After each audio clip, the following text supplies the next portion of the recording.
विश्वानि देव सविता दुरितानि वरासुव यद्भद्रं तन्न आसुव। ओम शांति शांति शांति। प्रिय भक्तगण और श्रद्धालु और मातृमूर्ति मातृशक्ति सब लोगों को हमारे सादर वंदन।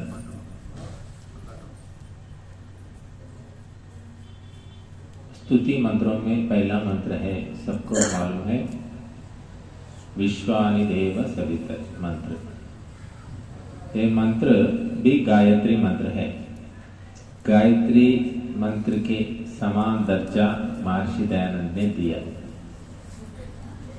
गायत्री मंत्र उपनयन में पहले बोलते हैं।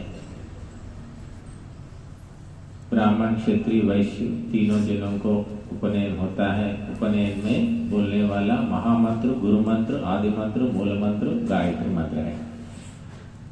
तो विश्वानि देव मंत्र भी गायत्री ही है, क्योंकि गायत्री छंद में है। और गायत्री इस मंत्र का देवता कौन है? सविता है। इसलिए सावित्री मंत्र भी बोलते हैं गायत्री मंत्र को। और विश्वानि देव मंत्र का भी देवता सविता है, तो वो भी सावित्री मंत्र हो गया। तो गायत्री मंत्र हो या विश्वानि देव मंत्र हो, दोनों मंत्रों का दर्जा एक ही है, स्थाई एक ही है।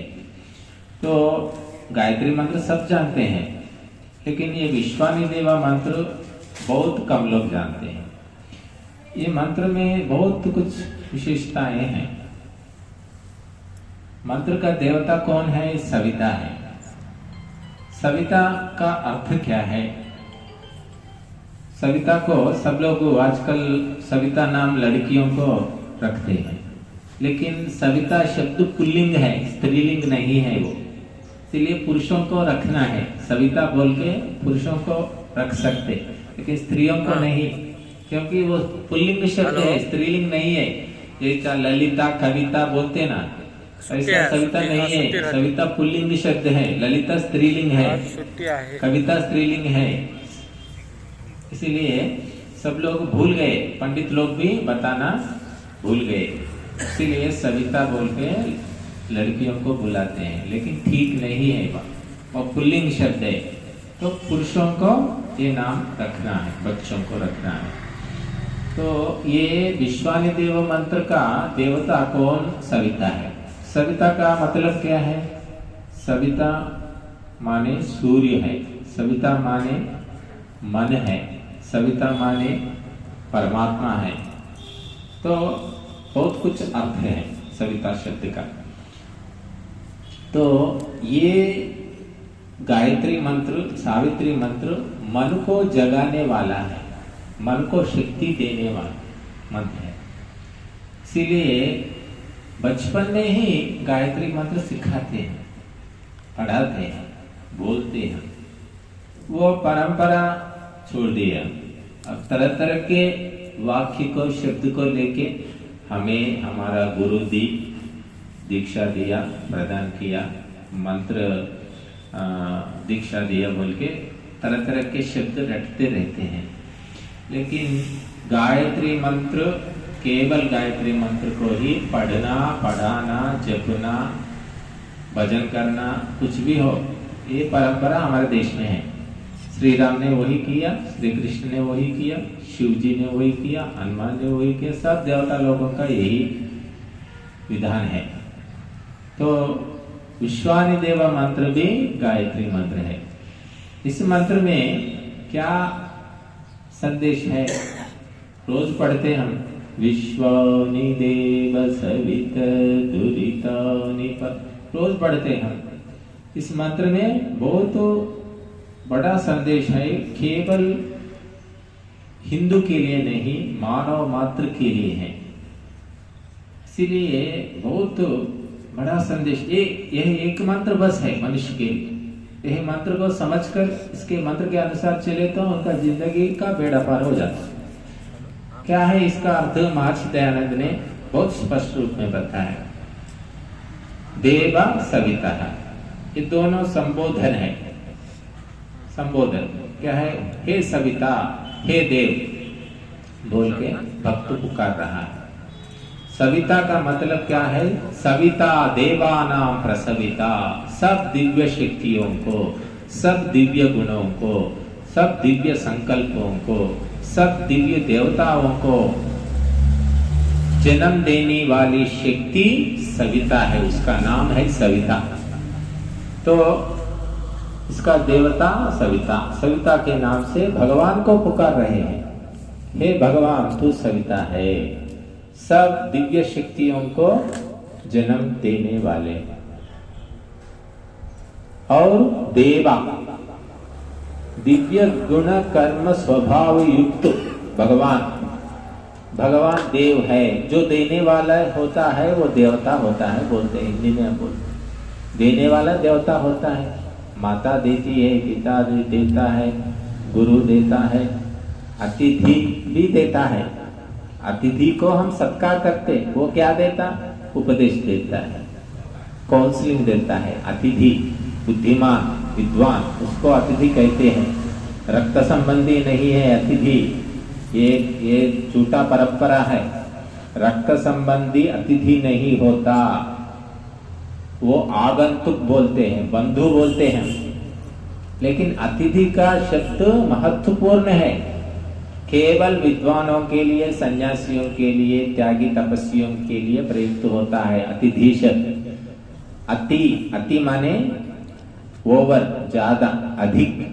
धी माने बुद्धि, जो अत्यधिक बुद्धिशाली है वो अतिथि है। रक्त संबंधी अतिथि नहीं, बंधु है वो। इसीलिए अतिथि देवो भव बोलते हैं। अतिथि को खाना खिलाना, मर्यादा करना, ये बहुत परिपाटी है। लेकिन अतिथि वो नहीं है जो आजकल प्रचलित अर्थ है। अतिथि का मतलब विद्वान, बुद्धिमान, त्यागी, तपस्वी, सन्यासी, उसी को अतिथि कहते हैं। तो यहाँ देव शब्द अत्यंत महत्वपूर्ण है हमारे साहित्य में, वैदिक परंपरा में। माता देवी देवता है, पिता देवता है, आचार्य देवता है, अतिथि देवता है। परमात्मा देवताओं का देवता, देव कहते, देवाधिदेव कहते हैं। सब देवताओं को, दिव्य शक्तियों को जन्म देने वाला महाशक्ति परमात्मा है। इसीलिए सविता नाम से इस मंत्र में परमात्मा को ऋषि लोग ने पुकारा। और देव दिव्य गुण कर्म स्वभाव युक्त है। परमात्मा का दिव्य गुण कर्म स्वभाव कभी लुप्त नहीं होता, नष्ट नहीं होता। हम आजकल दान बुद्धि रहता है, लेकिन 10 साल के बाद दान बुद्धि रहता है या नहीं रहता किसी को भी मालूम नहीं, मिट जाता भी है। जब पैसा ज्यादा होता रहते हैं ना, दान बुद्धि मिट जाता है। कम रहता है ना, बहुत दान बुद्धि रहता है। तो इसीलिए हमारा दिव्य गुण, दिव्य कर्म, दिव्य स्वभाव कभी भी मिट सकता है, नष्ट हो सकता है। लेकिन परमात्मा का गुण कर्म स्वभाव कभी नष्ट होता। परमात्मा का स्वभाव क्या है? आनंद। आनंद ही परमात्मा का स्वभाव है, निरंतर आनंद, नित्य आनंद। इसीलिए हम क्यों इकट्ठा हो गए यहाँ? किसके लिए? पैसों के लिए, धन दौलत संपत्ति भूमि अधिकार और कोई लालच के लिए यहाँ आ गए? ये परमात्मा का आनंद का सिंधु से एक बिंदु लेने के लिए आ गए। चींटों जैसे चींटे आते हैं वो मधु बिंदु को पाने के लिए, वैसे हम परमात्मा के आनंद सिंधु से एक दो बिंदुओं को लेने के लिए इकट्ठा हो गए। इसलिए परमात्मा का आनंद कभी कम नहीं होता, कभी अधिक नहीं होता। नित्य आनंद समरसता में रहता है। परमात्मा का आनंद में कमी या अधिकता नहीं होता है, निरंतर आनंद मग्न रहता है परमात्मा। वो आनंद को पाने के लिए हम परमात्मा का चिंतन करते हैं, ध्यान करते हैं, स्तुति करते हैं, भजन करते हैं, परमात्मा का आदेशों का पालन करते हैं। सब कुछ आनंद देने वाले भी वस्तु है। तो इस मंत्र में हम पूछते परमात्मा को दो नामों से पुकार रहे हैं, एक है सविता, दूसरा देव है। देवः कस्मात् दानाद्वा द्योतनाद्वा दीपनाद्वा द्युस्थानो भवतीति वा बोल के 4 अर्थ निर्वचन महर्षि यास्क ने बताया। तो देव शब्द अत्यंत गंभीर है, व्यापक है, समझने के लिए बहुत हमें प्रयत्न करना है। जो कोई भी उत्तम सात्विक गुण वाला पदार्थ या वस्तु या व्यक्ति होता है वो देवता है। इसलिए वैदिक परंपरा में निर्जीव सूर्य को भी हम देवता बोलते हैं, निर्जीव है, जीव नहीं है। चंद्र को देवता बोलते हैं, चंद्र भी जीव नहीं है, वो निर्जीव है, जड़ है, अचेतन है। तुलसी को बोल माता बोल के रखते हैं घर में, तुलसी माता, तुलसी देवता बोलते हैं, तुलसी का कल्याण करते, शादी करते। तुलसी क्यों देवता है? वो पेड़ है, छोटा सा पेड़ है वो, फिर भी दिव्य गुण कर्म स्वभाव है उसमें, अचेतन जड़ होने पर भी देवता कहते हैं। यह वैदिक परंपरा है। वायु देवता है, भूमाता देवता है। सुबह सुबह उठ के हम भूमाता का प्रणाम करते, पहले प्रणाम मातृ देवो भव, पहली दर्जा माता जी को। ऐसे भूमाता को भी उठते उठते प्रणाम करना, वेद में है ये सब कुछ। और बाकी सूर्योदय होने के बाद सूरज को वंदना करते हैं, सूर्य नमस्कार बोलते हैं। सूर्य को पहले नहीं करते, पहले भूमि, लेडीज फर्स्ट, महिलाओं को पहले मर्यादा देना है, बाद में पुरुषों को। सेकंड क्लास है पुरुष लोग, महिला लोग फर्स्ट क्लास है, ऐसा वेद कहता है, ऋषि लोग कहे हुए हैं। तो इस मंत्र में देव सविता दोनों शब्दों से भगवान को पुकारा गया है। और क्या भगवान से क्या मांगते हैं, क्या प्रार्थना है इसमें? देवा सविता स्तुति है, ये दोनों शब्द स्तुति है, प्रार्थना है। इस मंत्र में क्या है? विश्वानि दुरितानि परासु, सब दुरितों को दूर कीजिए, भगाओ, प्रहार कीजिए बोल के प्रार्थना, प्रेयर, अंग्रेजी में प्रेयर बोलते। दुरितों को दूर कीजिए, भगवान को हम प्रार्थना कर रहे हैं। दुरित क्या है? दुरित का मतलब क्या है? What is the meaning of दुरिता? महर्षि दयानंद ने बात बताया, दुर्गुण, दुर्व्यसन, दुख, तीनों को मिला के दुरित बोलते हैं। तीनों इकट्ठा होके हमारे ऊपर आक्रमण कर रहे हैं, आक्रमण किए, कर रहे नहीं, करके ही बैठे हैं वो। दुर्गुण, दुर्व्यसन, दुख, bad habits, bad qualities and sorrows, अंग्रेजी दुख। तो दोनों, ये तीनों को दूर कीजिए बोल के परमात्मा को हम प्रार्थना करते हैं। हर एक आदमी में, हर एक मानव में ये है, दुर्गुण है, दुर्व्यसन है, दुख है। मुझे दुर्गुण नहीं है, मैं 100% प्योर हूं, मुझे दुर्व्यसन नहीं है। वो दुर्व्यसन ना दुर्व्यसन वाले मिल सकते हैं, बैड हैबिट्स ना रहने वाला आदमी कहीं ना कहीं मिलता है, लेकिन दुर्गुण एक ना एक तो मनुष्य में रहता है, परमात्मा में नहीं रहता है। परमात्मा में सद्गुणों का भंडार है भगवान, मनुष्य वैसा नहीं है। आज सद्गुण है, कल रहता बोल के कोई नहीं बोल सकते। तो दुर्गुण, दुर्व्यसन, दुख, शोक, 3 तरह के दुख हैं हमें। जन्म दुखम, जरा दुखम, व्याधि दुखम, पुनः पुनः संसार सागरम दुखम, तस्मात् जाग्रत जाग्रत बोल के बता दिया शंकराचार्य। जन्म लेना एक दुख है, मरना दुख है, दोनों के बीच में निरंतर दुख दुख दुख। लेकिन मनुष्य समझता नहीं, सब दुखों को भी सुख ही समझ रहा है। जन्म लेना सुख की बात नहीं है, लेकिन घर में बहुत बड़ा फंक्शन मनाते, बच्चा जन्म हो गया बोल के, मर गए तो भी फंक्शन, उसको कुछ बोलते ना, दिनम बोलते, वो भी यार फंक्शन जैसा बना रहे। मर गया पीड़ा हुई थी, बूढ़ा मर गया, बहुत अच्छा हो गया, नहीं तो बहुत सताता था और दवाखाना को लेना, दवा देना, ऑपरेशन कराना, पैसा खर्च हो जाता, जल्दी मर गया, अच्छा हुआ बोल के बड़ा फंक्शन लगाता।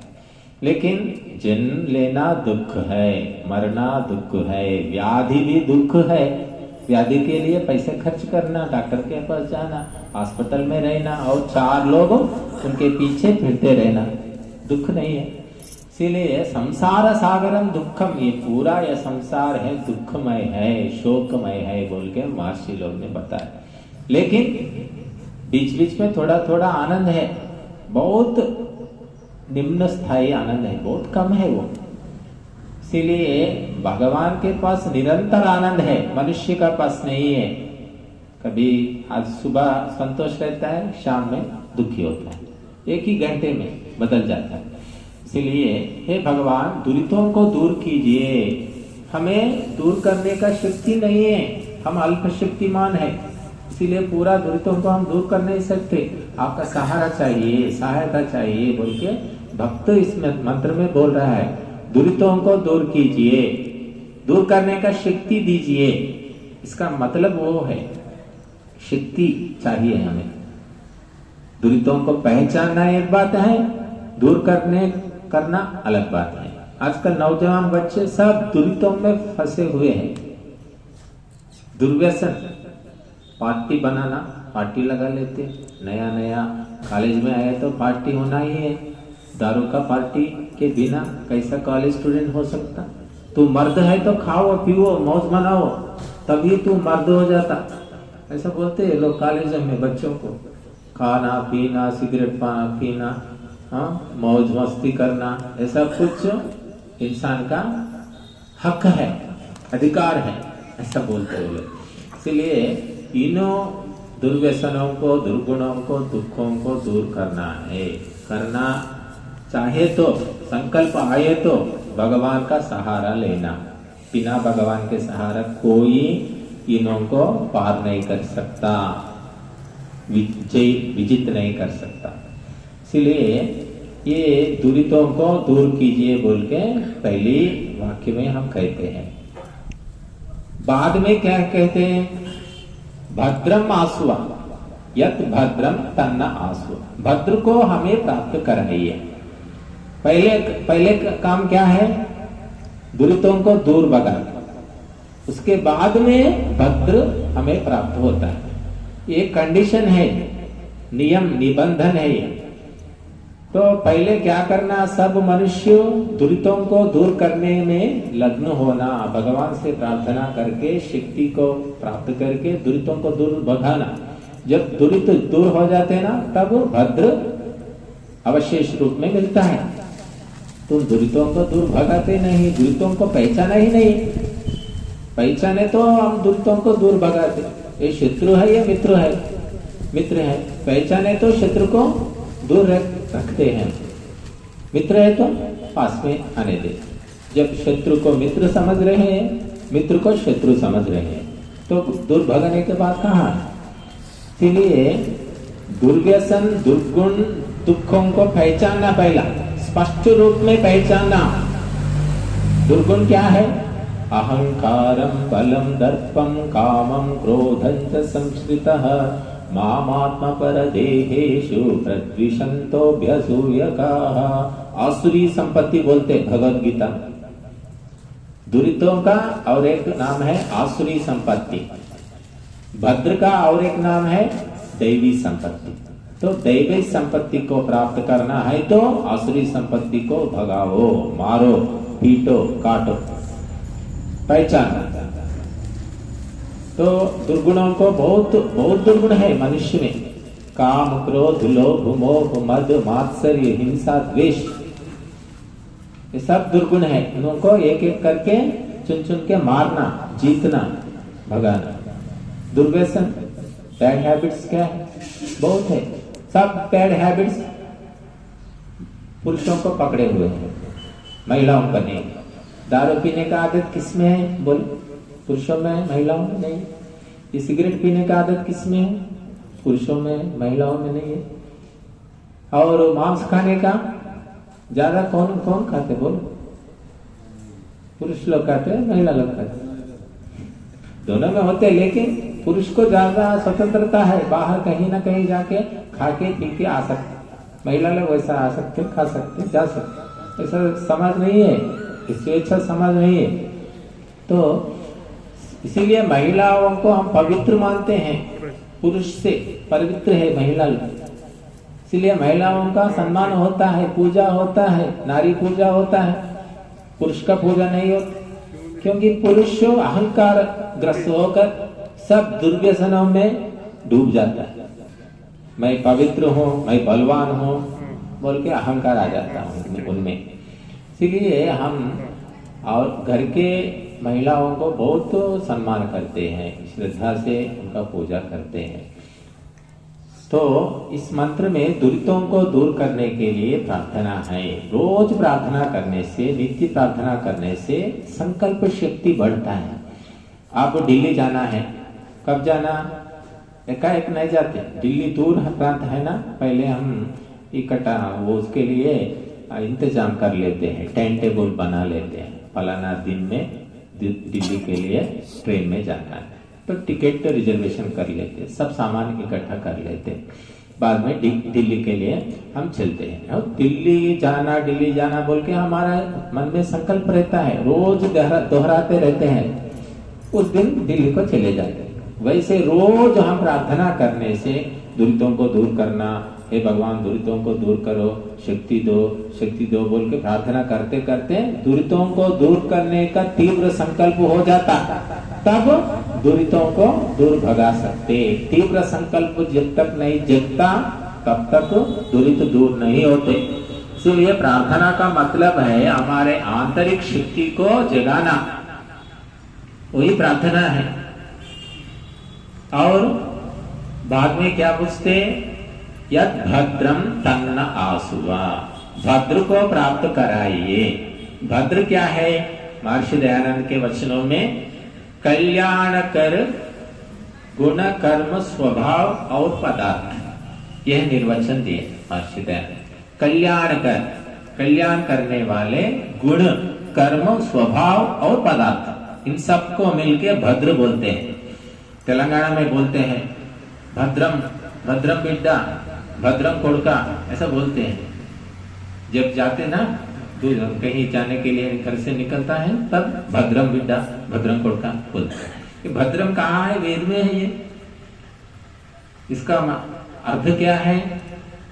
कल्याण कर। कल्याण माने शादी नहीं है, संस्कृत में कहीं भी कल्याण का अर्थ शादी नहीं है। कल्याण बोले तो मंगलम, शुभम, अच्छाई, अच्छा करने वाले गुण, क्वालिटीज, कर्म, डीड्स, स्वभाव, हैबिट, स्वभाव और पदार्थों को हमें प्राप्त कराए। केवल गुण कर्म स्वभाव रहे तो नहीं होता, काम नहीं चलता, पदार्थ भी चाहिए। वैसे पदार्थ पॉजिटिव पदार्थ, पॉजिटिव वस्तु, ठीक वस्तु, अच्छी वस्तु चाहिए। इसीलिए गुण कर्म स्वभाव दीजिए और भद्रमय कल्याण कर पदार्थों को भी दीजिए। पदार्थ, ये पदार्थ है, ये सब कुछ हवन में जो कुछ भी डाला हुआ है वो पदार्थ है, सब कुछ पदार्थ है। ये कल्याण कर रहना है, शुभ कर रहना है, ये तभी दुरितों को दूर भगा सकते, हम आनंद को पा सकते। इसीलिए भद्रम आसुवा, कल्याण कर गुण कर्म स्वभाव को और पदार्थ को प्राप्त कराए। तो पहले करने का काम क्या है?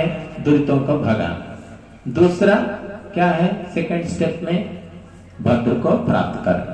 तो पहले आप दुरितों को भगाने का कार्यक्रम रखे तो ही भद्र को प्राप्त कर सकते। अब मनुष्य समाज क्या है, हमारा परिवार क्या है, मनुष्य क्या है, क्या कर रहा है? दुरितों को भगा रहा है या दुरितों को तिलक लगा के घर में आह्वान कर रहा है? बोलिए, बुला रहा है। दुरित ऐसा जाता है, आओ मेरे घर के अंदर आओ, बैठो बोल के मर्यादा कर रहा है। इसीलिए मानव समाज पूरा नष्ट भ्रष्ट हो गया, असुर राक्षस पिशाच घूम रहे। इसलिए पहले दुरितों को भगाने के लिए भगवान से प्रार्थना करना, उसके लिए व्रत संकल्प लेना, दीक्षा लेना है। इसलिए हवन में हम संकल्प, सत्यव्रत संकल्प, सत्यव्रत मंत्रों से हम आहुति डलवाते हैं। पहले वो परिपाटी रहता था, अब छोड़ दिए। हर एक आदमी मैं कल से या 15 दिन के बाद या 1 महीने के बाद दारू पीना छोड़ देता हूँ, ऐसा संकल्प लेता हूँ। आज से प्रयत्न करूंगा, मैं मेरा संकल्प शक्ति को जगाऊंगा, ऐसा बोल के मंत्र बोल के आहुति देते थे पहले, 20 साल पहले, 30 साल पहले। अब ऐसा किसी को भी संकल्प नहीं है। तो दुरितों को दूर करना, भद्र को प्राप्त करना, यही मनुष्य जन्म का लक्ष्य है। वो छोड़ दिए मनुष्य लोग, टेक्नोलॉजी है, डेवलपमेंट है, साइंस है, पैसे है, दौलत है, अधिकार है, भवन है, ये समझ। इसलिए ये नौ को दूर करके जब हम कल्याण कर गुण कर्म स्वभाव और पदार्थ को प्राप्त करते हैं, भोगते हैं, तब देवता बनते हैं। जब दुरितों में फंसे हुए रहते हैं तब मनुष्य भी नहीं, असुर हो जाता। दुरितों को दूर करने का संकल्प जब लेता है वो मनुष्य हो जाता। जब पूरा दुरितों को दूर करके भद्र को प्राप्त करता है तब देव हो जाता, देवता हो जाता, देवत्व को प्राप्त करता है। तो हमें मनुष्यता से असुरता को मार भगा के मनुष्यता को प्राप्त करके उस मनुष्यता को भी पार करके देवता बनना है। तो इसीलिए इस मंत्र हमें बहुत अच्छा बड़ा प्रेरणा देता है।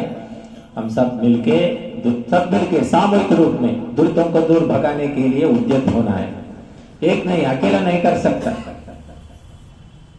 दिल्ली के लिए वाहन चल रहा है, सब बैठे हुए 10 लोग वाहन में हैं, वाहन रुक गया। एक निकल के वाहन से बाहर आकर वो वाहन को ढकेले तो नहीं, आगे नहीं चलता।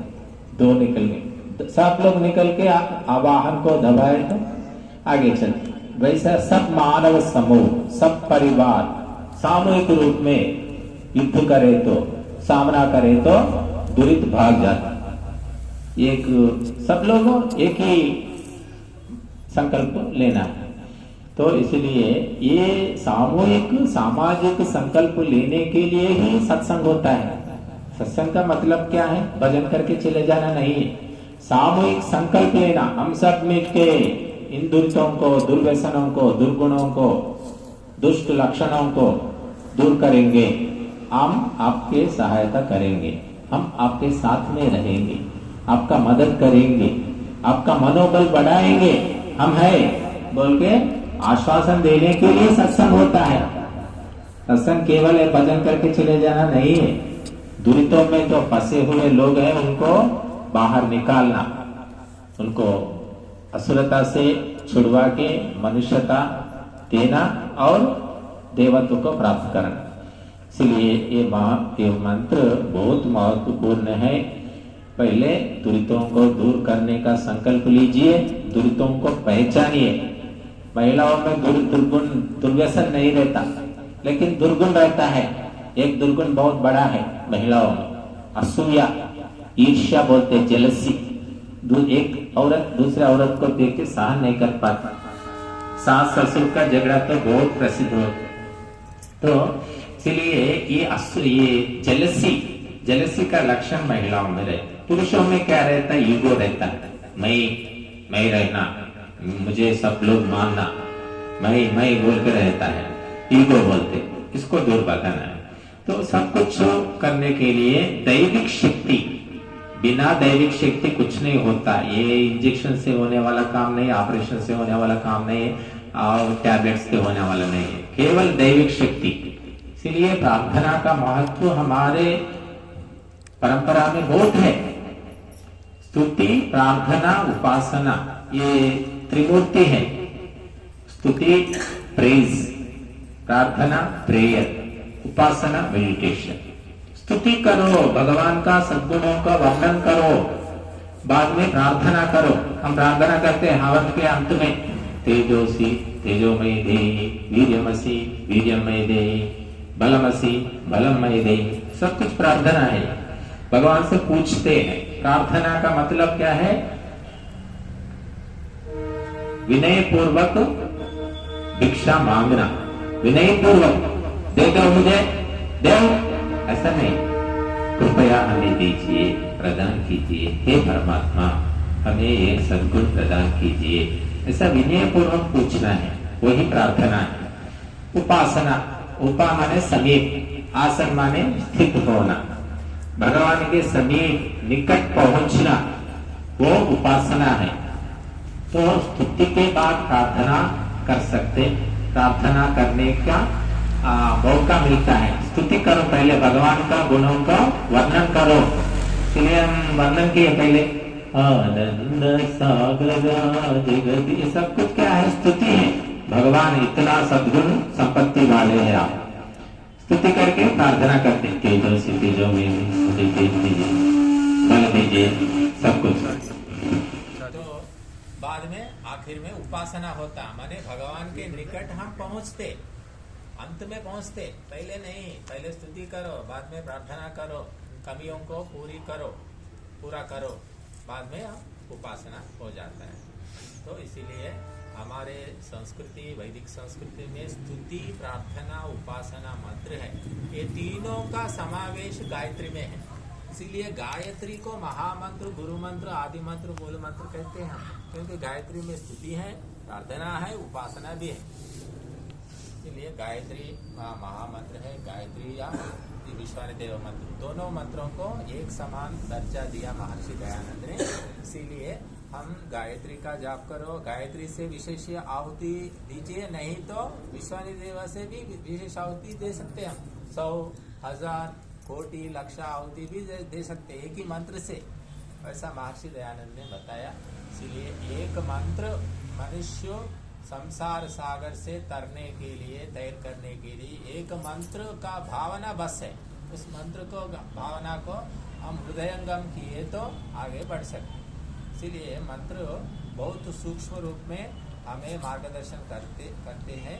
इसीलिए मंत्रों को पढ़ना और मंत्र का अर्थ को चिंतन करना और उसके अनुसार हमारा चरित्र को निर्माण करना, यही मानव का लक्ष्य है।